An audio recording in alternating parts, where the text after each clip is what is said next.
மயிலாப்பூர் தொகுதி எப்படி சார் இருக்கும்னு நீங்கள் பார்க்குறீங்க? நானே சொன்னேன் என்னென்னா, நீங்கள் ஜெயிச்சது வந்து எல்லாத்துக்குமே ஒரு சர்ப்ரைஸ் தான். யாரும் வந்து எதிர்பார்த்திருக்க மாட்டாங்க. மயிலாப்பூரில் ஒரு முன்னேறிய வகுப்பினரை தாண்டி இன்னொருத்தர் ஜெயிப்பார் அப்படின்னு. எஸ்வி சேகர் மாதிரி கேண்டிடேட் பார்த்துருக்கோம், நடராஜன் மாதிரி கேண்டிடேட் பார்த்துருக்கோம். இவங்களாம் தான் மயிலாப்பூரில் ஜெயிச்சிருக்கிறாங்க. நீங்கள் ஜெயிச்சிருக்கீங்க. 2026 தேர்தல் களம் எப்படி இருக்கும்னு நீங்கள் பார்க்குறீங்க?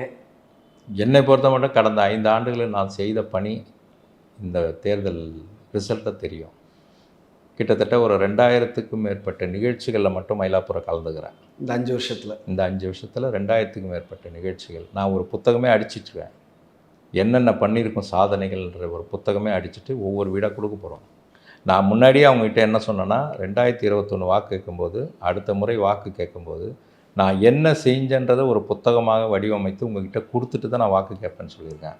அந்த பணி நடைபெற்று கொண்டு இருக்கிறது. அதே போல் மயிலாப்பூர் வந்து கொஞ்சம் தெளிவானவர்கள். 20 வருஷமாக என்ன பண்ணாங்க, நான் வந்த பிறகு என்ன பண்ணேன், இந்த ஒரு கொஸ்டின் தான் இந்த எலெக்ஷனோட தாரக மந்திரம். 20 வருஷம் பண்ணாததை இந்த 5 வருஷத்தில் நான் பண்ணியிருக்கேன். எனக்கு கண்டிப்பாக அந்த ஒரு சப்போர்ட் இருக்கும்.